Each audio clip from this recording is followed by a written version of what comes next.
But here we got a body laid out.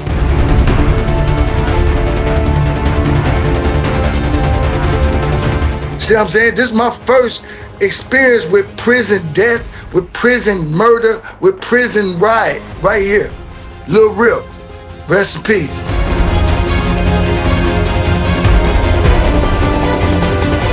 And me and another guy, man, dragged the dude up out of there.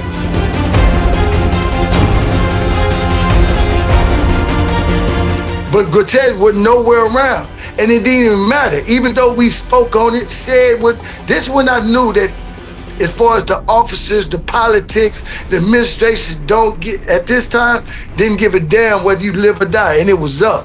War was on.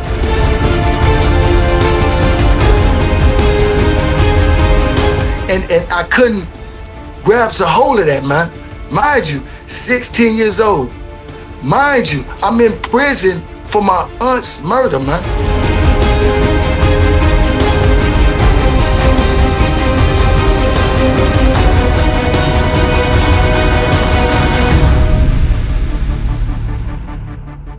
Larry, you're 16 years old. You're from California. You're a Crip.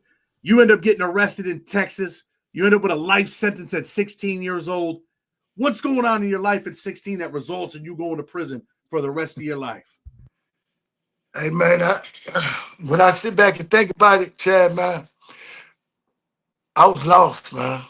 You know, I was to the point where I didn't have, it lost its selfishness. It's like Russian roulette by itself, man.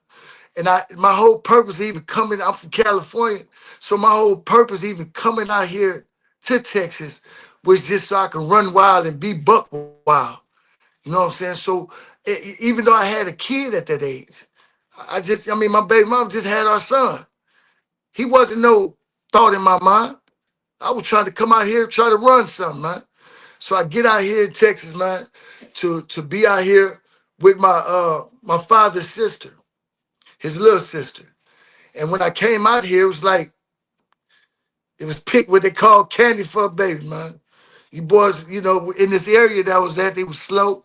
They wanted the gangsterism, but just didn't have the heart for the part in my mind. So I'm gonna establish my name, so I thought, and run this around me. I had a whole goal for how I was gonna run this little town, this little city. So I'm getting out. Whether we at the stoplight, I'm getting out and jumping in your car. This is how hard I was. So-called dumb I was. I'm getting out, jumping in your car. If you ran across me, you had something I want, I'm taking it. It's just what it was. And I wasn't nowhere near the hardest. Matter of fact, I was the dumbest. I just was ignorant enough to do it and dare you to do something about it.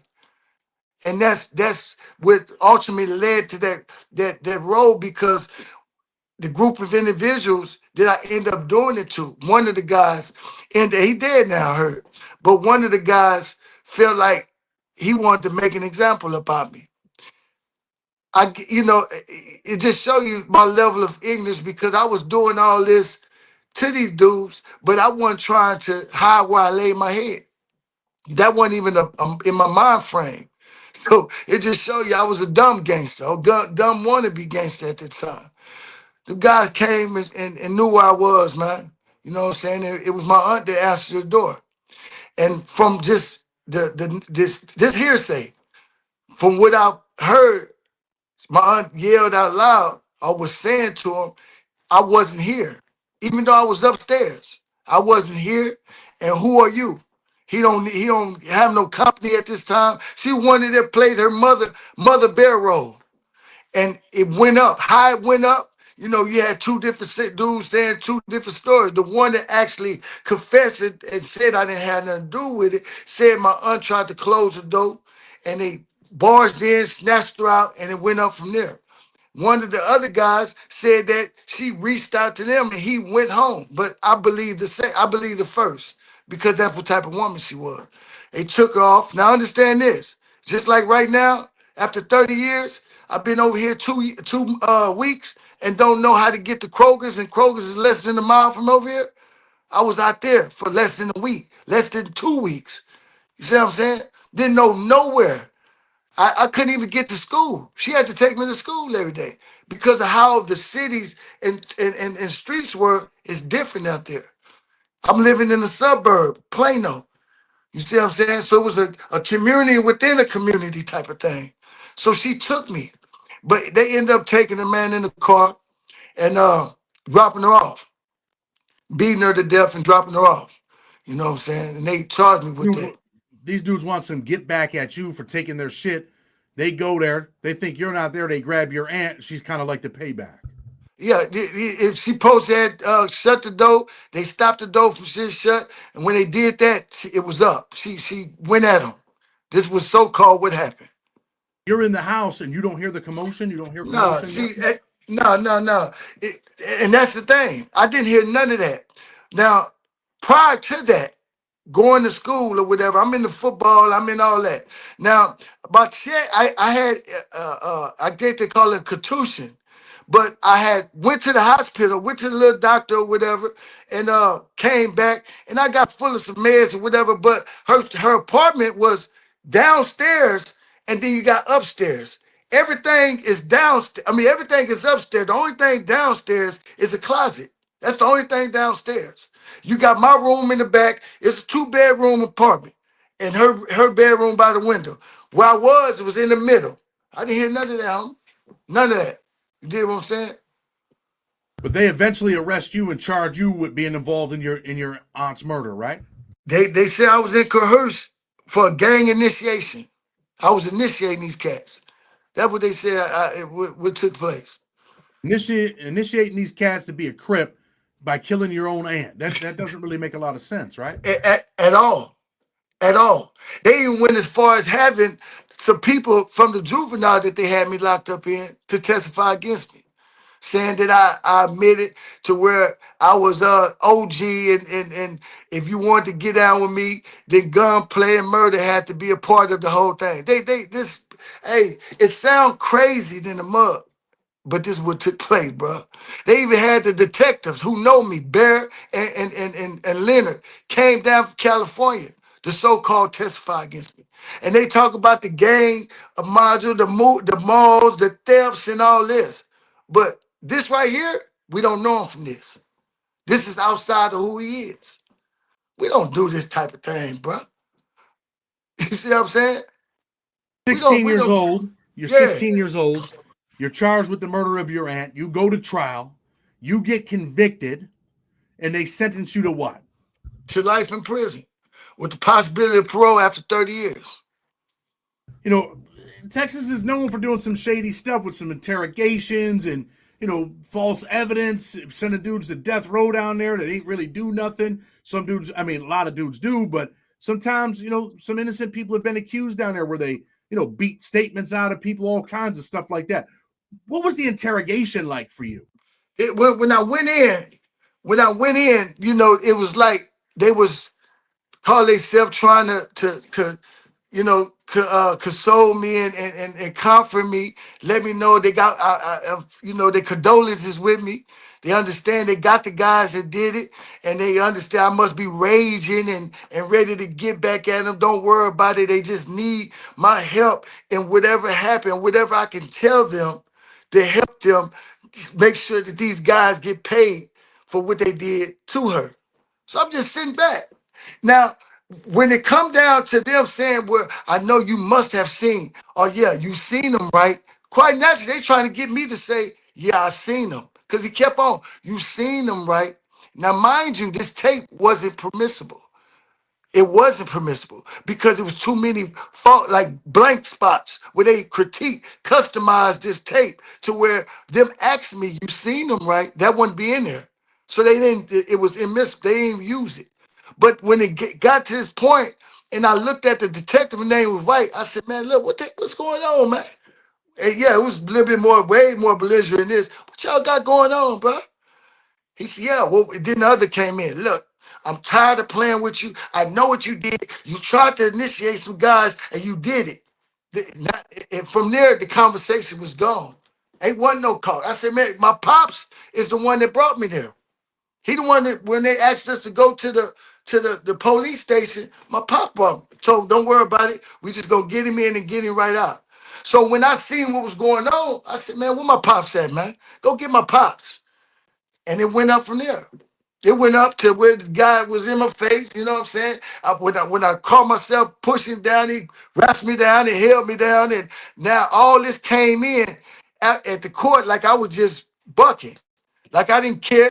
It was like an example of my rage and all this old type of stuff. But literally, this is what took place. They tried to make it, huh? You're going to trial, right? Do you think you're Yeah, going to win? Are you thinking like I'm about to win? I'm good. no doubt. I mean, in my mind, how is you gonna possibly be able to put this on me?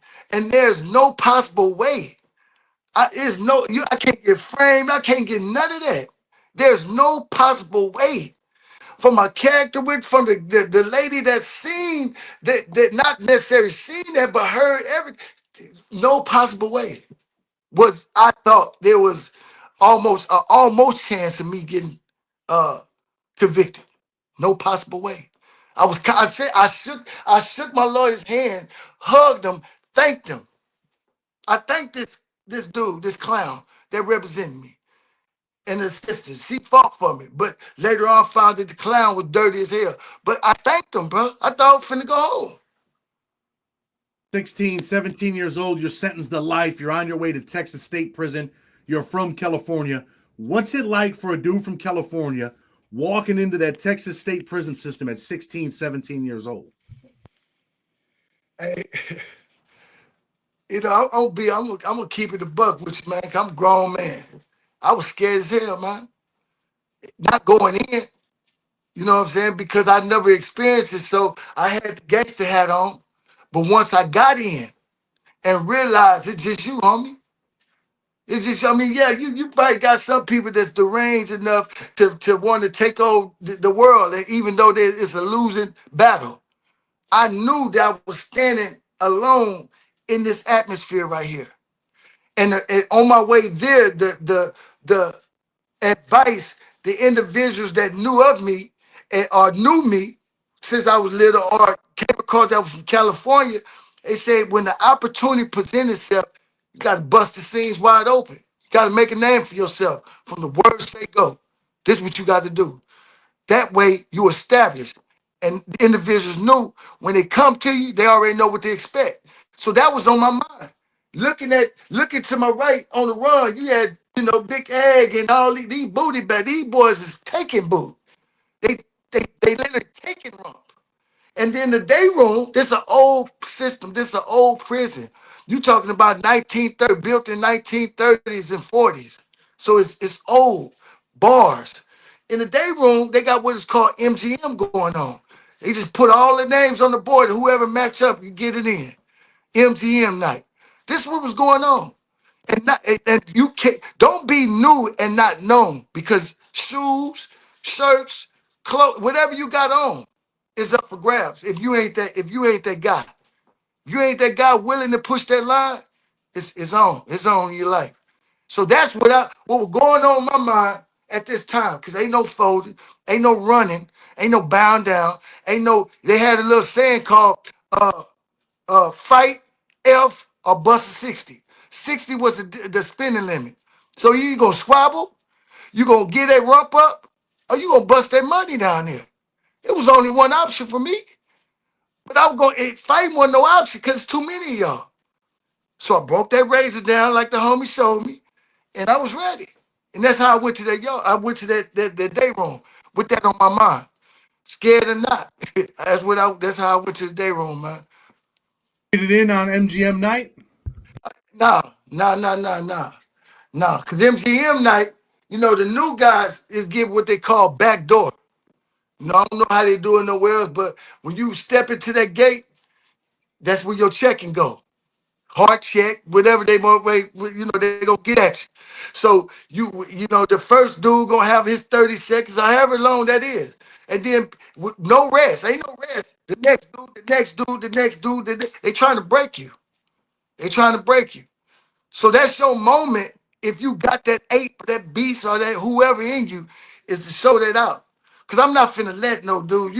I'll squabble whoever, but you ain't gonna handle me like that.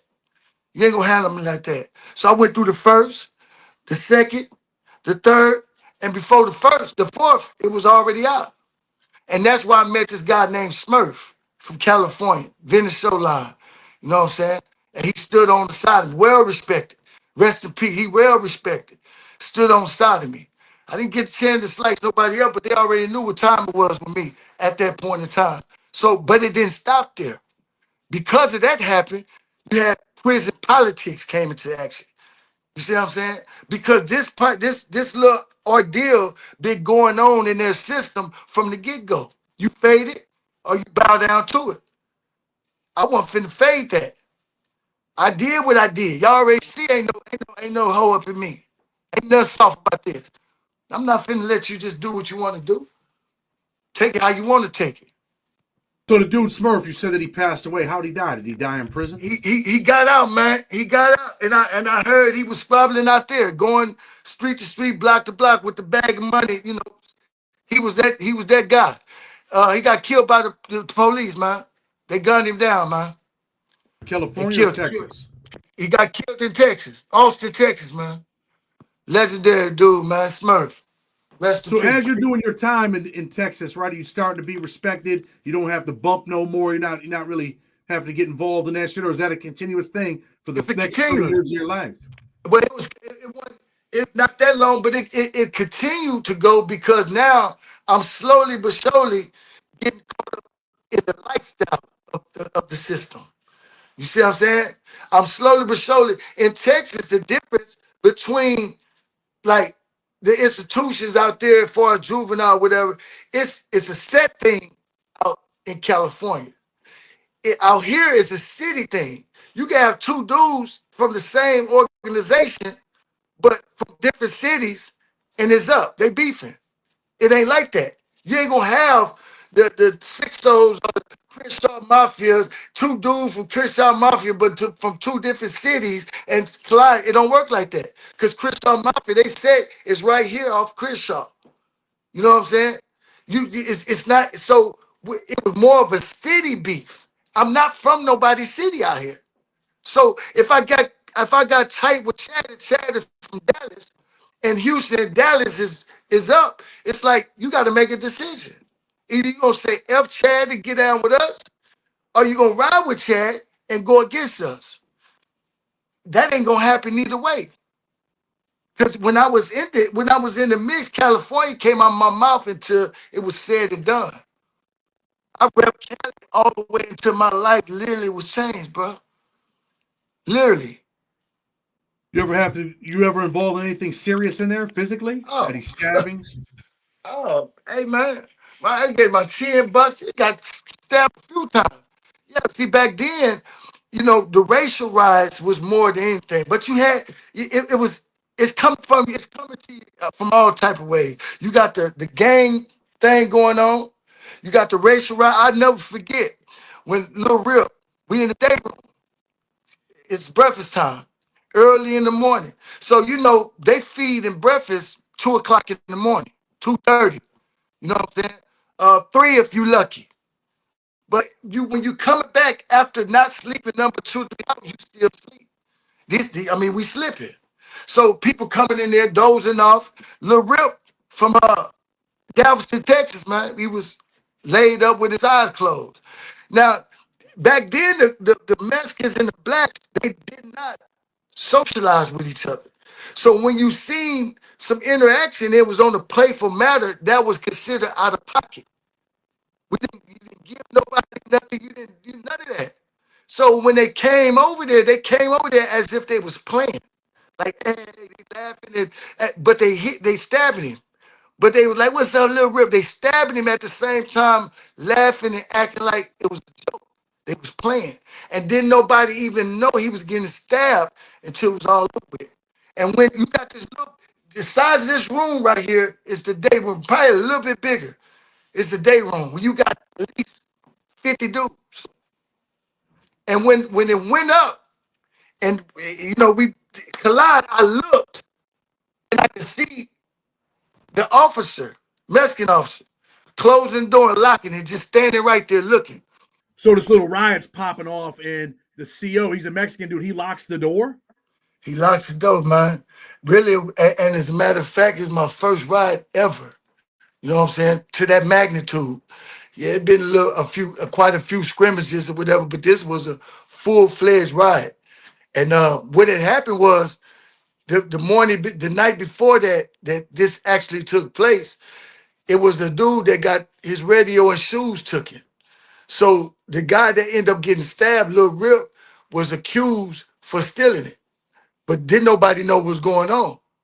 So this is what they did. They retaliated, and the strategy to that was to act like they was playing. You know what I'm saying? Because it was so segregated, you knew you couldn't just walk up over here and it be accepted. People gonna be on point. So when they walked over here and did what they did, it seemed like everything just went like the Matrix in slow motion. And when the first bench, I was right there on the side on when I jumped up and look, I'm looking at Gutierrez. He closed the door and just held on to the bars, looking at me. And yeah, quite naturally, it was up from there. But yeah, man, that was the first one. And when it's all said and done with, I mean, the dudes that was actually putting in the work was straight cowards. You know what I'm saying? Because after a couple of punches, everything dropped and they went to the corner and sat to the side. But here we got a body laid out. See what I'm saying? This is my first experience with prison death, with prison murder, with prison riot right here. Lil Rip. Rest in peace. And me and another guy, man, dragged the dude up out of there. But Gutierrez was nowhere around. And it didn't even matter. Even though we spoke on it, said what this when I knew that as far as the officers, the politics, the administration don't get at this time, didn't give a damn whether you live or die. And it was up.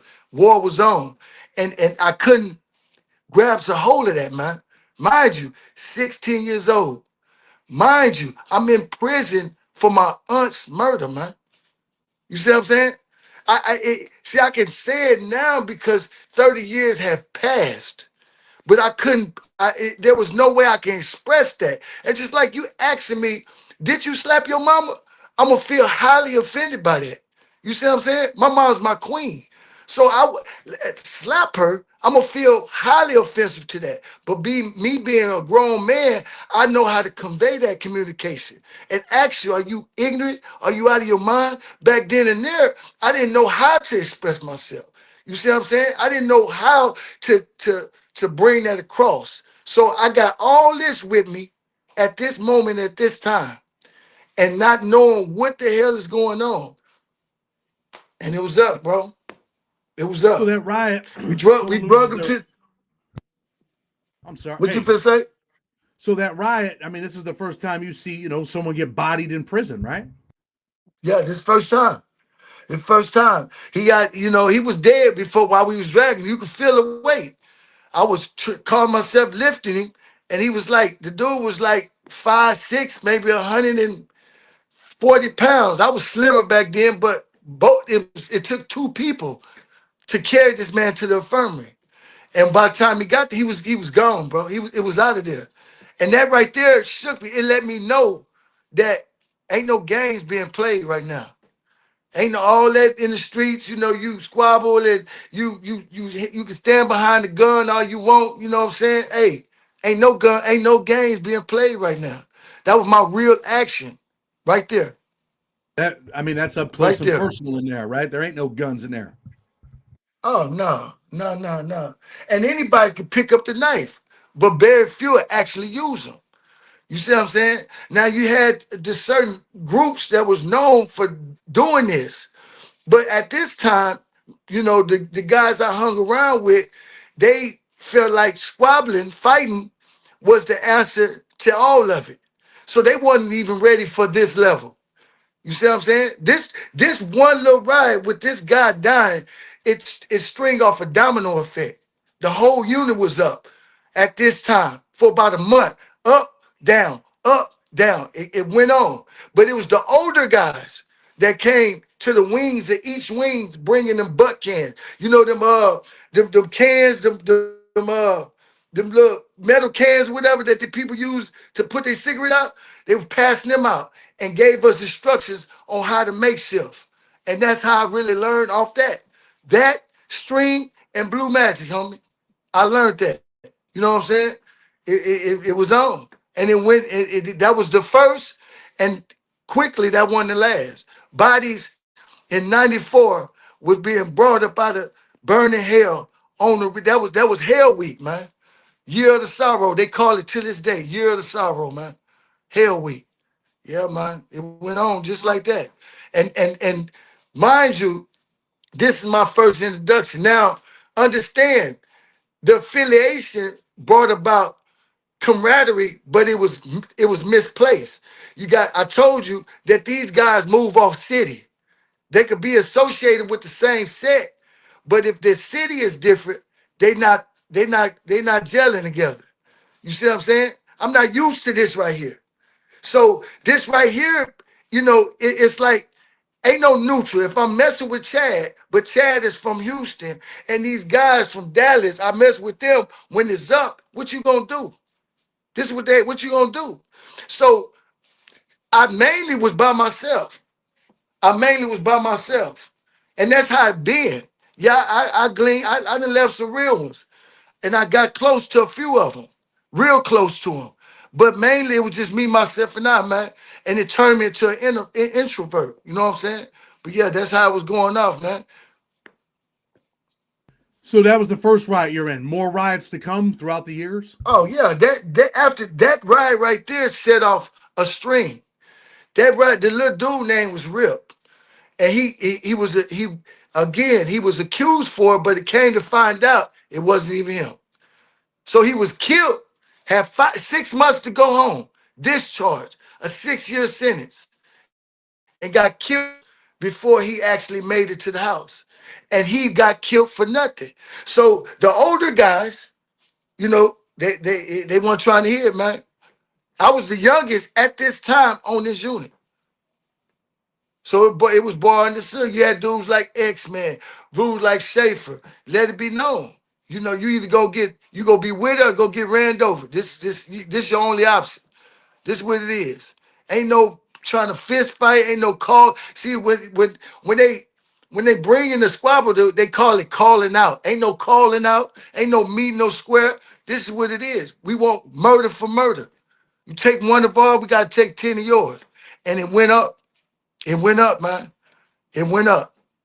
I lasted on that unit for 11 years, and I can honestly say that was the bloodiest, encounters over there that I've ever just encountered. Back to back to back to back. The most vicious thing that you've seen, that you experienced while you were there? You said it was the most bloodiest unit you've been on. What was the most vicious thing that you've seen happen in that prison? Now I would say this. Now over there, I actually seen, a guy get his head beat like it looked like this mush to you couldn't even see the head no more. He got an older guy. They call him New York, old cat. Had his celly. I was just on the run, and the celly was complaining. He wanted cell time, and he was telling New York, you know what I'm saying, that you stay up in here all day. I was inside. It was funny. So the dude New York, he's just Yeah. laying up in the cell, and his celly, he ain't with it. Nah, yeah, he said he wanted some house time, man. So he asked me to talk to him. I'm SSI on the run. So, New York, an old cat, man. So it ain't no talking to him. Y'all got to deal with that between each other, man. But New York made a statement saying if he F with me one more time, he ain't gonna F with me no more. Man, I walked down the run like these old units, man. These runs is like a valley in itself.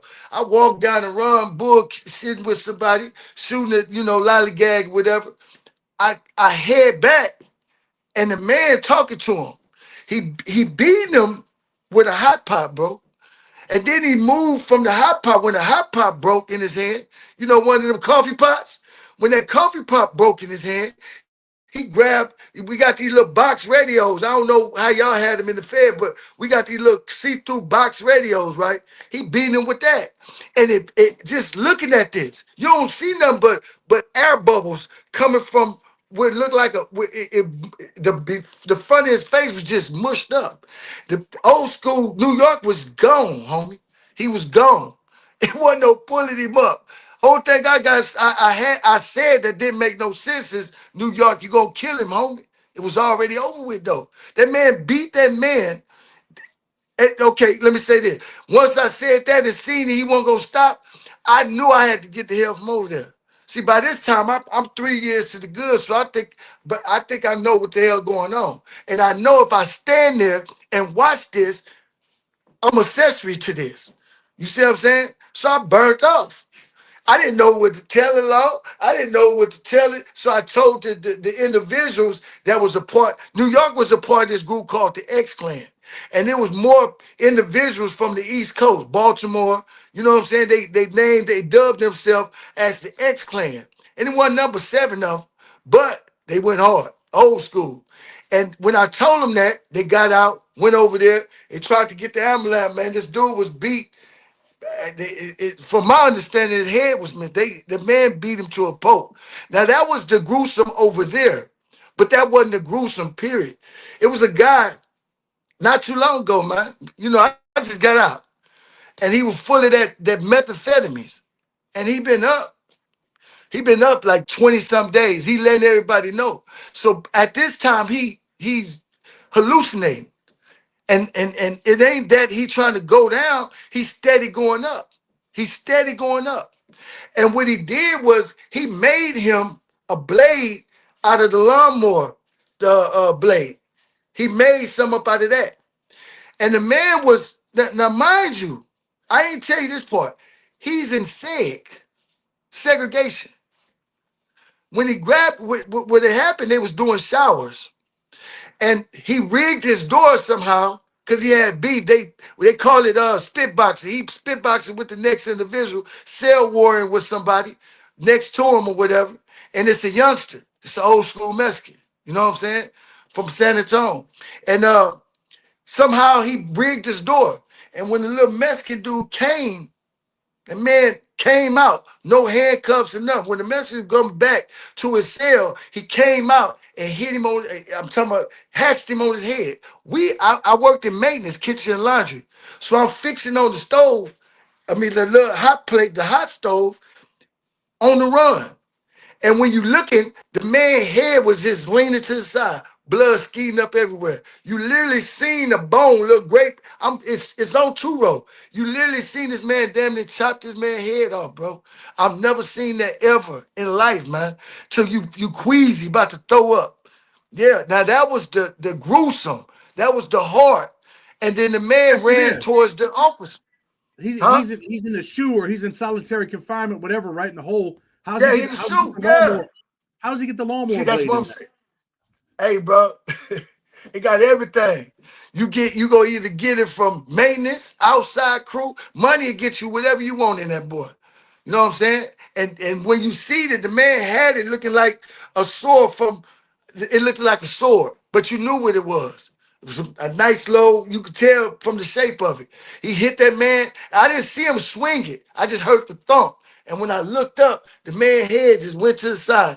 Blood scheme, you had to look grayish looking bone come. Yeah.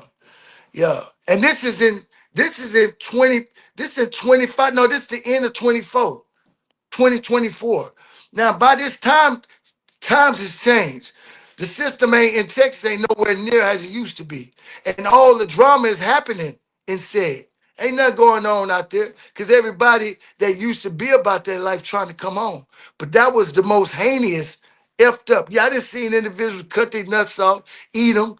I didn't see them cut they did some effed up stuff. But from 94 to 2000, that's when the prison was at its most violent out here in Texas. This time start changing and drugs start coming in. Right now, the epidemic is bad. That's what's running it. You go in there, you can tell that 90% of the individuals incarcerated are full of dope. And ain't no consequences. Ain't no structure. Ain't no organized structure up in there. So it's dope fiends running what's going on. You see what I'm saying? So just imagine that. And in segregation is where they got everything structured. This is where they got the gangs moving in an organized form. This is where they making all the money. Out here in population, individuals just trying to make it to see another day, man. Trying to get away from the madness and come home. And I was faced with that plenty of time, taking the high road. Just because now, in the beginning, I didn't see no light. I couldn't even imagine doing 30 years. I couldn't even imagine. I couldn't, you wouldn't even get along with me because my level of ignorance was on high. I'm locked up for murder. Now they did a lot of things. And if you want to just blame me, now let me say this, Chad. Let me say this. I blame me, homie. You know what I'm saying? I take accountability to the fullest because my ignorance brought this drama to my door to the fullest. My ignorance brought this drama to my door, and because of that, my loved one got harmed. And because of that, loved ones after that got harmed. This depleted my family. This in shambles. You see what I'm saying? So you can just imagine what it did to my father, my uncles.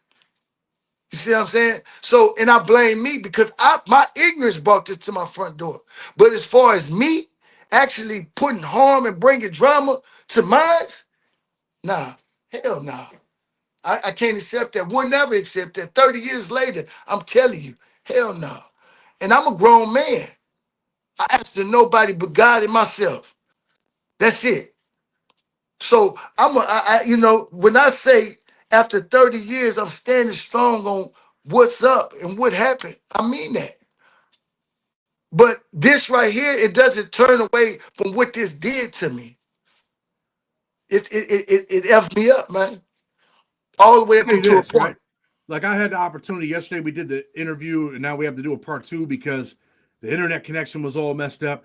And I actually talked to my wife about you last night, right? And I thought, like, damn, I actually believe you, man. And I'm Yeah, not easily convinced, man. I'm right, not easily right, convinced at all, but I do believe you. Let's talk a right. little bit more about your life, right? In prison, in at 16, life sentence, you're going through things. Have you ever had to put in work over there yourself or you had to do something to somebody? Oh yeah, oh yeah. It got to a point where it was I'm on a different unit now, and the checking is still going on. I didn't been to SEG at this point probably twice, but I knew from the older guys that put me up under their wing as far as give me the game that I'm gonna constantly be tested just because I'm a minority as far as where I'm from in this environment. And I'm gonna say this is like nine. This is later on. This like 2000. Yeah, 2003. I'm on county unit, and they watching this Soul Train still come on because they got a little stations that show repeat Soul Train on. So by the time I go back to the cell or whatever, my shit missing. It's gone. I asked my celly what's happening. He point to they playing this old big man role. Dude, I look up over there, dude about 6'5", 300 some pounds, telling me come holler at him. You know what I'm saying? At this, I'm still the same height, but I'm a kid. I'm way smaller. I'm gonna bring it to him. I got it. I ain't finna run to him, but then I ain't never been done. You see what I'm saying? So I knew off the muscle in my mind I had to kill him. I had to. I couldn't let him get away with it. Did I? I didn't. But in my mind at that time, I was gonna kill him, and I knew that I couldn't bring it to him head up. Now in his mind, he playing the game. I end up going to SEG for this, so I'm finna unfold it. I'm finna unlayer it for you. He playing the game just to see what I'm gonna do, just to see if I'm gonna stand on my ground. So he like, look here, youngster, I'm gonna give you your action, and if you beat me up, I'm gonna give it back to you. But if you don't, I'm taking everything you got. I ain't say nothing to him. The man literally sat down and started watching TV. Now we got back then. We still had can openers. We still had locks. We still had all that.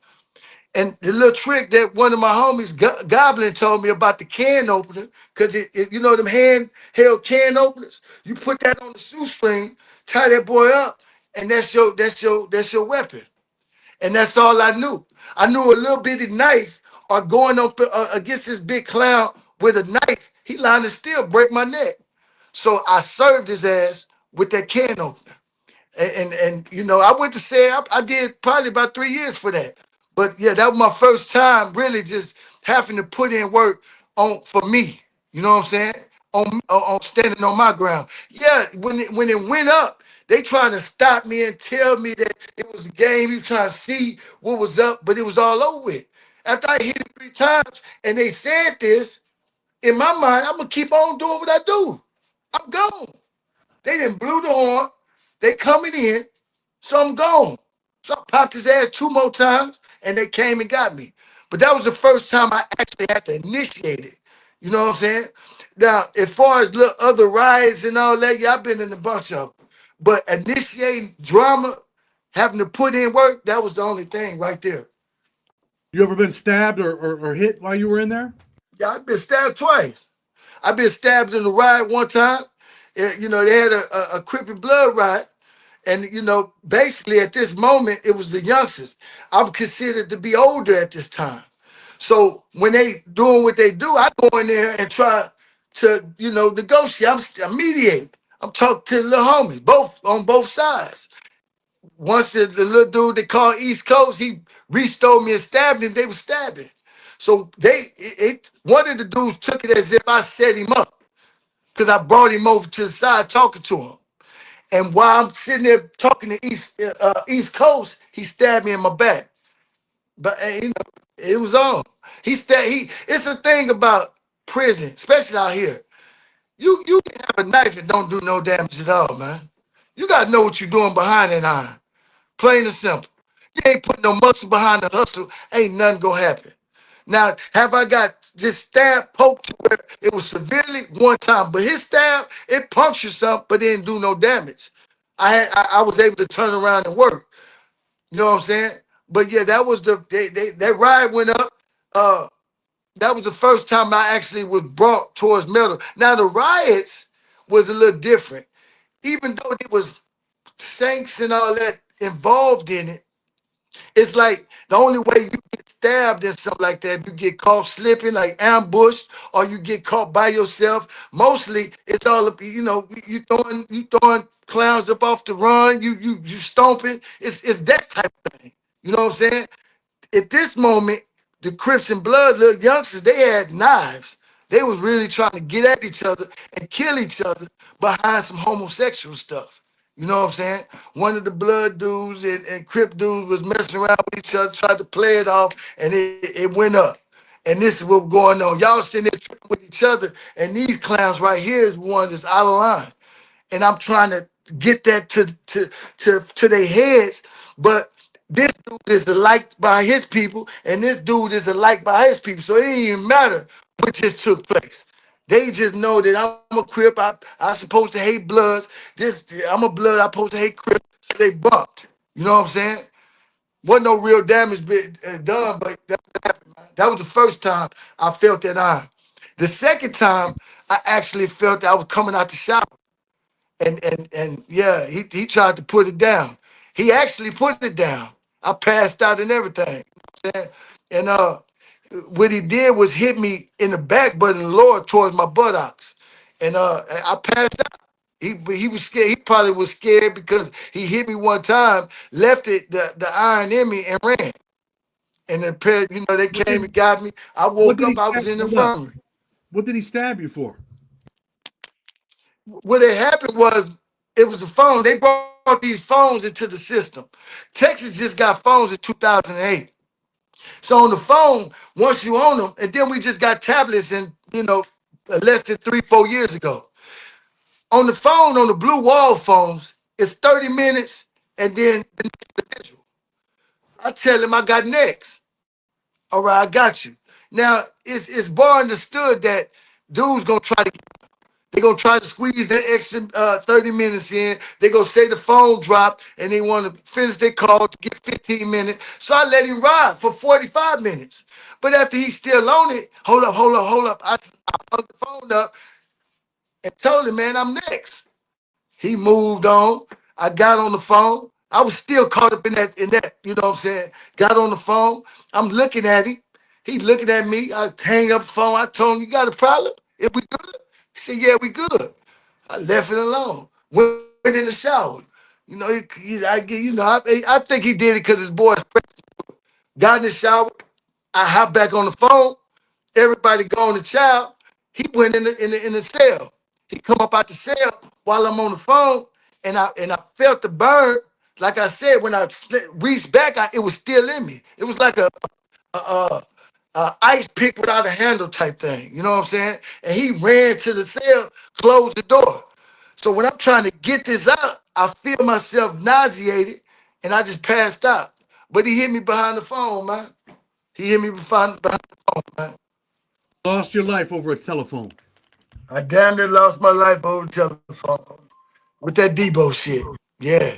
Was there ever a time? Was there ever a time in your life where you felt like, damn, I'm in real danger in here? Did I feel like I was in danger? Was there ever a time during a riot or something was going on at the prison where you're like, I'm personally in danger right here? Not talking about dude stabbing Oh you because you didn't really know it was coming, but I'm talking about yeah, sitting in yeah, your cell like, damn man, something's about to happen. I'm in real danger. yeah. It was on Telfer unit. Telfer is another unit in Texas that was on and jumping. That was the body bag. They called this unit the body bag, and it was a GD cat who ended up killing by accident on drugs or however that went. He ended up killing the Mexican dude, and the Mexican dude uncle Big A was out here in population with us. And when everybody found out, you got two different sides. You got A side, you got B side. A side is where you got all the actors, the youngsters, the segregation, medium custody, level two, you got all the messed up individuals over.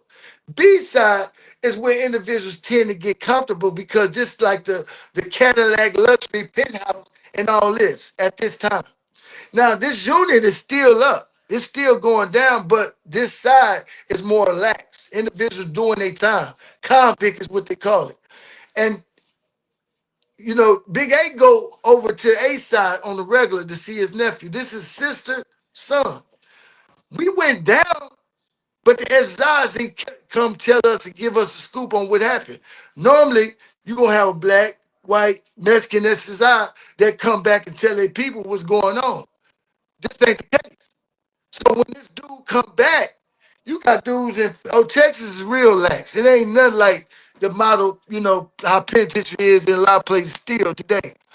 You got people in flip flops, shower shoes, and all this old type of stuff. Shirts off, looking at TV. Even though you got murders happening, it's on that other side though. It ain't on this side. So when he came in, you just imagine losing your nephew. And he came in. I was the one, the only. It's two black dudes on this wing, particular, that live with Big A. All he know is not. He don't know if GD killed his nephew. He know a black dude killed his nephew. You see what I'm saying? So when he coming to the door, I see it. You know how you feel that tension? I see the tension reeking up off of him. And he went straight over there to his people, but he was out of control.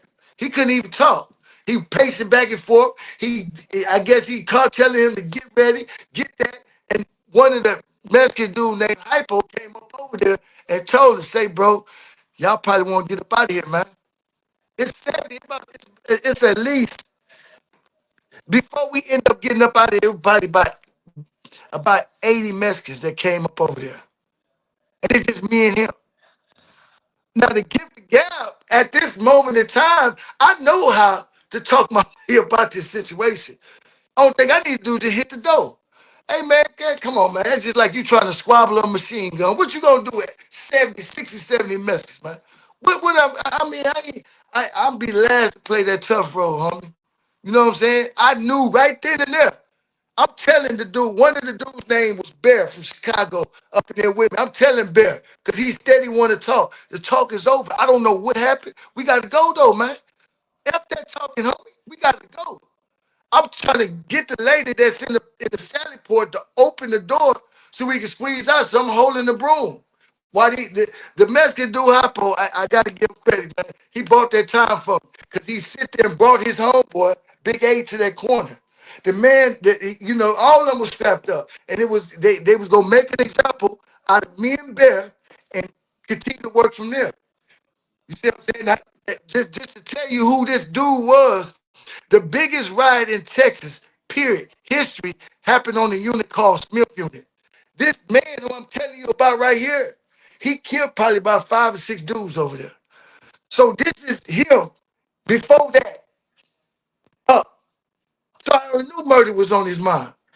I'm raised when you there inside, you raise up the broom. They normally open the door because you telling them you want to go to another ring. They not opening the door. So Hypo went upstairs, waved the lady up, pointed to me. I opened the door and they let me out. But by this, hey man, yeah, that was the closest I came to death, and I knew it. I knew it was murder. I knew murder was right there. I knew it was. You see what I'm saying? I couldn't do nothing. We got these National Geographic books, these magazines that be in the day room. I'm easing them in my side, easing them around me, just in case I can't get out. I gotta have some type of defense. You know what I'm saying? I know I'm out of there. Ain't nothing I can do with all this up in here. Grace of God, man, I got up out of here. Life shit right there, right? Oh man. Oh man. Hey man, you talking about fear. Yeah. I was scared, man. I ain't gonna even front with you. I was scared because I never came that close. Yeah, I didn't have in society before then, 14 years old, I done had, straps bust at me. I done had gunplay. I done played with guns, all that. But to be close to close, Move have your a phone a close little bit encounter for me. like that Move with, your phone a with, little bit with because you're death, static as hell. Move your that was phone. the first time I ever experienced that, man. It hit different when you got a knife against it and didn't do with a gun. If I got a gun, you got a gun. That's what it is. But a knife, So right there, man, you had potential to die, but what about Bear? Does he make it out too? yeah, he made it out, man. Cause soon, as a matter of fact, soon as I came out, the lady opened the door halfway and was on her way closing the door, and he got caught up just for that moment. And when we got caught up and squeezed out, that's when I literally the individuals ran to the window. It's a big. They ran to the window, hitting on it. You know what I'm saying? We knew property was finna get taken. We knew all that we had up in there. We wasn't gonna see it no more. And it was understood we had to go and talk about it. And that's how I found out his nephew got killed. And a little scrimmage, a little ride happened, but now when the details was out, he focused in, it was them and the GDs. Before then, it was who the blacks. A black dude killed my nephew. You know what I'm saying? But yeah, he gonna kill us. He gonna kill us, man. They was gonna kill us. Not he. They was gonna kill us. And it was understood, man. That was the first. See, individuals, you know what? I listen to these things all the time, man. And that knife hit different, man. When you ain't got no gun, see, I didn't ran across some killers with that gun up in Sit prison. back. Sit back for me. Sit back. There you go. You got it? Yeah, go ahead. Go That's ahead. good. Yep, that's good. I didn't run across some stone cold killers that put in mad work with that gun. But in prison, their name was Justine. It was Justin in the world, but Justine in the prison in the penitentiary. So that let me know that anybody can stand behind that gun, man. Anybody. It don't take no man to pull no trigger. Prison though, it's a whole nother beast, man. I didn't run across some animals, Chad, man. You know what I'm saying? I done ran across some animals, man. If you weren't willing to match that mentality, ain't no sense even messing with them dudes, homie. Ain't no sense messing with them, man. And Ask you this was this, the right? downside, huh? Let me ask you this. The whole Texas prison system. I mean, who's the top dogs in there? Is it the Mexicans, the blacks, the Crips, the Mexican mafia? Who's the top dogs there? Hey, now in Texas prison system, right now, It ain't no top dog. Right now, this is OG saying it. Why? Because drugs has taken over. It will mess your mind up. Ain't no top dog. I was in close custody. I went in for a phone, close custody. I ended up whooping the law because he tried to get me for the phone. I'm Sally's were one of the top dogs in the Mexican game. And this Mexican game literally was respected and still kept their composure as far as their organization together. This is one of the head dudes. And I'm still doing my thing. I go to sleep and wake up to him at the toilet trying to flush the phone. It's understood you get caught, you ride it. I ain't never walked because I ain't never talked, man. I did mute cuss, close, cuss, said, close. I can't even tell you how many times. But I never talked, so ain't no walking. So by him being one of the main ones, it's understood. He's supposed to know what to do. That man got in them handcuffs, left, gave the people the code to their phone, and told on me. Just like that. Just like that. This is the main dude. So when I tell you that the heads is in SEG, that's what it is. In population, anybody that was about something in the 90s had toned it all the way down. They're trying to go home. Because now you got 25, 30 years and they looking at the light. If they ain't going crazy or messed up off their dope. Because many of my peers is gone. Individuals that Feel you, came man. in with me back, they gone. Listen, let me ask you this, right? Before we get ready to go, right, Larry? You did 30 years in prison, went in at 16. You just came home a couple weeks ago. Life's not easy. What's your biggest regret, man? 30 years in prison, man. What was your biggest regret? What hurt you the most in your heart, man? The level of selfishness, man. I That was my biggest regret. The ignorance, the level of ignorance I had, man. My biggest regret was being as selfish as I was, man. I lost my son 2.5 years ago. He ain't want to carry my name. He wanted to be like me. Still to the day, our last conversation, he named himself after me, man, nickname wise. And made it seem like being selfish was I to him. The level of selfishness, the only reason why I came to Texas is to explore and call myself taking over something in my little mind. I left my family. I left my son. I didn't give a damn, man. No direction. I was a selfish son of a, you see what I'm saying? And I regret that, man, because it destroyed me. I think that was the core of my downfall. Like I say, I was creating drama and didn't care how it came back to me. Because in my mind, in my ignorant ass mind, I felt like you weren't gonna bring it like I bring it no way. And I was sadly mistaken about it. And that repeated itself. That wasn't the first or the last time I was selfish. And it cost me or my surroundings. I repeated that level of ignorant, egotistic selfishness over and over and over again. And it wasn't until my son OD'd Chad off methamphetamines. And guess what? I was selling methamphetamines in that prison. I was selling it, man. So when I was told that my son OD'd up off ice, it crushed me. Because just like somebody killed my son, I'm literally in the midst of killing somebody else's son. It crushed me. I knew right then and there, my life had to change. My seed died of what I was making money off of, man. It wasn't no process. I didn't change no process. I changed that day. Everything I had, it didn't go to nobody. It went down that toilet, man. And I just asked God to let me make it through this pain, man. I'm a type of dude because of my incarceration. So at so young, I held on to my family with everything I got. You see what I'm saying? So I don't take death easy. I act a fool with it. My son, this is my only son. died, man. So that's when my life changed. That's when I knew this gangsterism or anything on that level. I don't want no parts of it, man. It cost me too much. It cost my child. It cost my father. And everything that actually stood on the side of me within the 30 years is dead, bro. I ain't got nothing but my sister and my mother, man.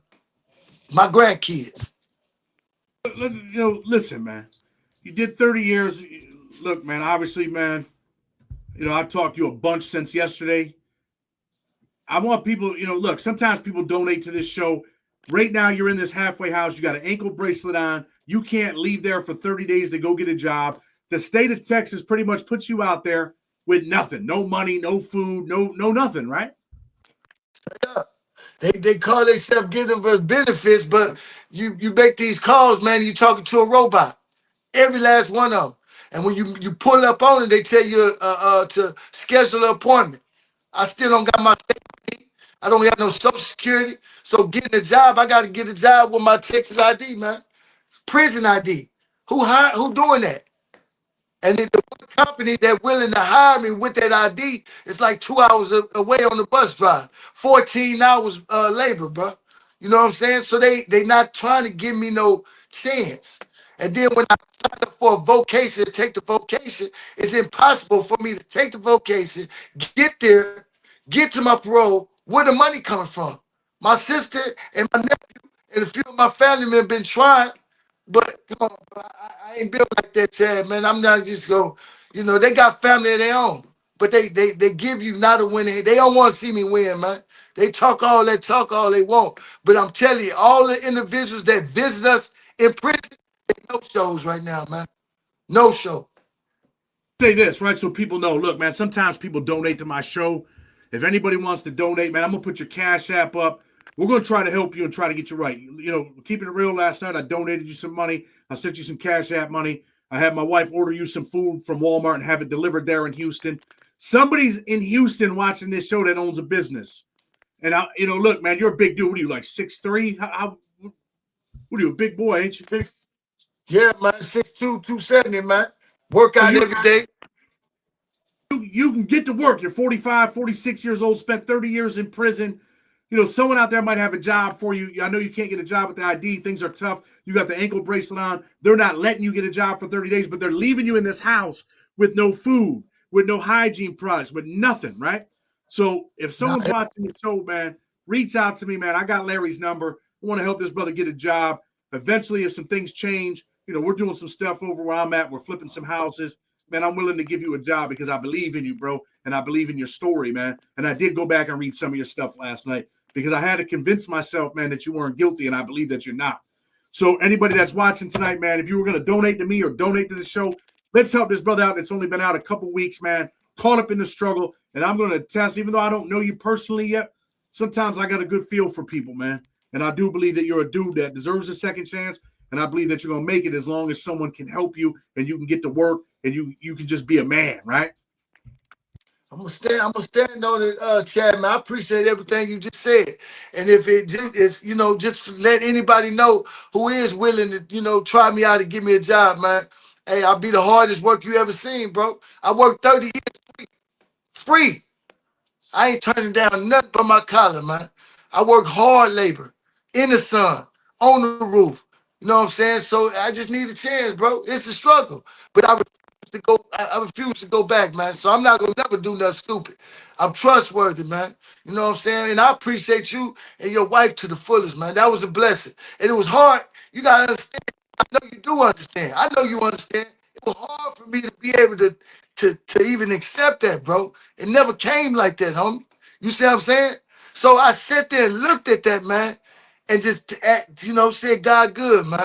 God is good, man. I appreciate that, dog. Let me tell you this, right? Like God has blessed me, brother. So, I'm able to help other people. I know what it's like to get out and have nothing, man, for real. And honestly, man, Kim Kardashian's lawyer, Brittany Barnett, big shout out to her. When I got out of jail, they sent me some money, bro. That's who sent me some bread. I'm like, what? And as a man, you feel a little embarrassed at first, right? Whatever, but you know what, man? You got to understand that, man. Sometimes people get blessed, so then they give it back, man. So I definitely appreciate you. And I appreciate you coming on. We'll do what we can to help you. I'm personally gonna push and try to help you. Anything you want to say before we go, Larry? Man, I just want to say, man, I really thank you for this beautiful blessing, man, because this is why I'm getting in. After all these years of being incarcerated, I left out feeling empty because I left some good dudes behind. And I knew that from what I'm experiencing now, I knew I had to get in the business in the game of assisting them for what I didn't have. You know what I'm saying? So, hey, I've learned tremendously, man, and my heart is in the right place, bro. And I embrace all the opportunities that come to really just show who I am, what I am, and what I'm all about, man. So I appreciate this opportunity from you, man. I hope I'll be able to still encounter with you and chop it up with you, man, because you really been a blessing, man. Thank you, bro. Listen, man, I appreciate you and I believe in you, man. I'm gonna tell people if you like what we're doing, you already know what it is. Hit the like button. Apologize for some of the static. This interview was too important for me to just get rid of this interview and not do it. Our reception hasn't been the Yeah. best. We've been at it for 2 days trying to make it happen. But anyway, if you like what we do, hit that subscribe button, hit that like button. His Cash App will be up. If you can make a donation, man, no matter what it is, man, this brother will appreciate it. And if you own a business and you need somebody, this might be your guy. Blood on the Razor Wire TV with respect. Until tomorrow, we're out.